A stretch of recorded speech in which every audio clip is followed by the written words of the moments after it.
Today we're going to be talking about implicit differentiation. And you use implicit differentiation when you can't solve for y in an equation. And you'll see in the examples there's no possible way for us to solve for y. So just as a reminder, dy dx means the derivative of y with respect to x. That's going to be important to us. D dx, that's the derivative of x with respect to x. We should be writing that after every time we take the derivative of x, but we don't, because really that means 1. And then just a few other things. Remember the derivative of s with respect to t, typically s is standing for position, and then this would be velocity. And then derivative of v with respect to t, typically a lot of times that means acceleration. So our steps for implicit differentiation. Differentiate both sides of the equation with respect to x. We're going to get into some problems later on in a later chapter where we're going to be taking the derivative with respect to t, but for now we're just taking the derivative with respect to x. Now collect any term with a dy dx on one side of the equation, factor out your dy dx, and then solve for dy dx. Because remember, dy dx means y prime, or our derivative of y with respect to x. Okay, so find dy dx. So take the derivative of this with respect to x. Now, what I did for this first term, I brought down my exponent, x squared. The derivative of x with respect to x is dx dx, so I don't write that. Brought down my 3, y squared. Now the derivative of y with respect to x is dy dx. So notice whenever you're taking the derivative of an equation that involves a y, or a term I should say, that involves a y, you have to put that dy dx. And something I forgot to highlight at the beginning of this problem, there's no way for us to get a y equals in this. So this technically isn't a function, but I can still take the derivative of it. Now on the right side, we technically have a product rule. So derivative of the first, I'm calling that 3x the first term.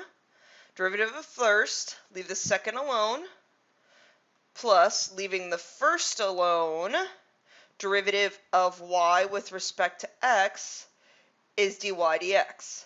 Now I collect anything with a dy dx on one side. So I'm going to take this term and move that over to the right side, and I'm going to take this 3y and I'm going to move that over to the right side.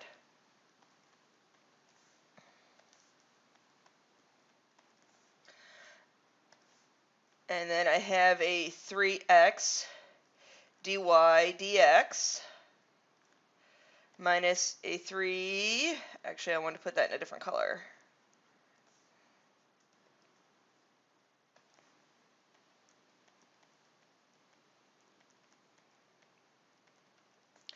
Now, leave the left side alone. On the right side, factor out your dy dx from both your terms.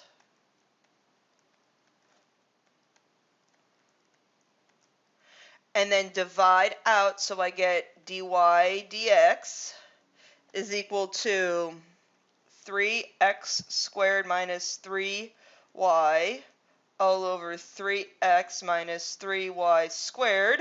And I can cancel a 3 with each one of those terms to get me that. So this is dy dx. Okay, next problem, or the next question. Here technically on the left side we have a product rule. That's f and that's g, because I have two functions being multiplied together. So derivative of the first, leaving the second alone,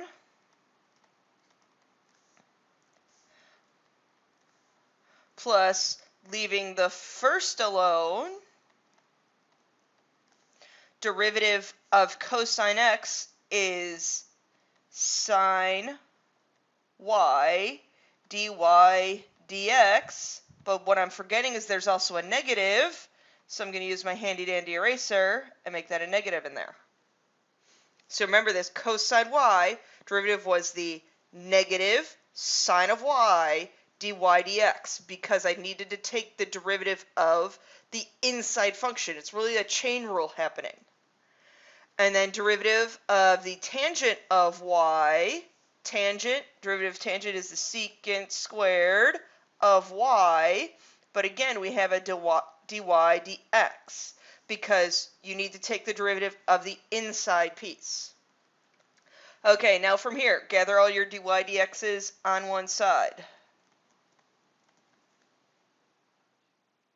So any term that has that in it, secant squared y dy dx plus sine x sine y dy dx.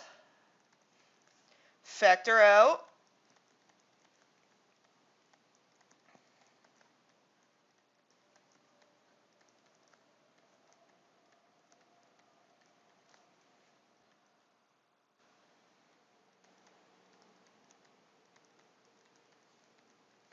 And then dy dx, you divide, so I have cosine x, cosine y, all over secant squared y plus sine x, sine y. Now, you could use some trig identities and simplify that a little bit more. I think our book might even simplify that a little bit more, but let's leave that like that. I'm okay with you guys leaving it like that.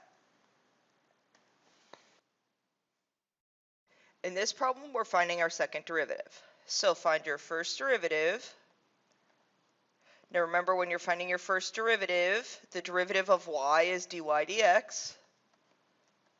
Derivative of y is dy dx is equal to 2, factor out your dy dx.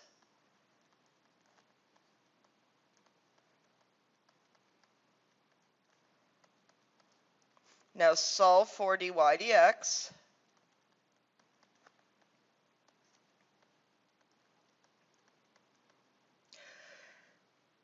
Now what you have is you have to find the second derivative, and we have a quotient rule. So our second derivative of the left is d squared y dx squared. We have low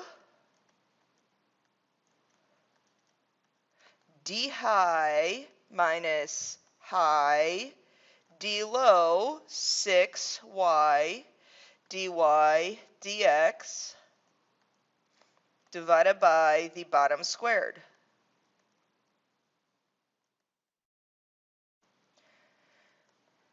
Now simplify, and this term goes to 0, so we have a negative 12y on the top and a 3y squared plus 3 squared on the bottom. Now I didn't forget this dy dx. When you're writing your second derivative, you need this all in terms of x's and y's. So I need to substitute in the dy dx. I need to substitute that in.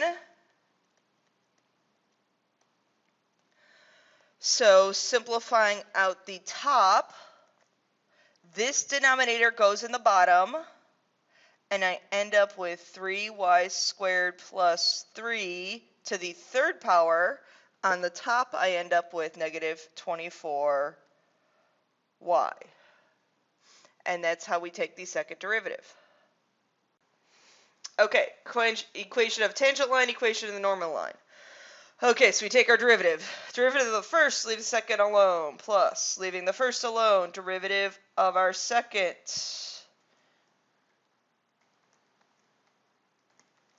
Minus 3, okay, derivative of the first, leaving the second alone, plus, leaving the first alone, derivative of the second. And then derivative of 4 is 0, derivative of 0 is 0. Okay. Now, what you could do is you could solve for dy dx here. But I don't want you to do that. I want you to plug in negative 1 and 1. So when I plug in 1 there, I get 1 plus 2xy, plug in -1 and 1, we get actually a minus 2 dy dx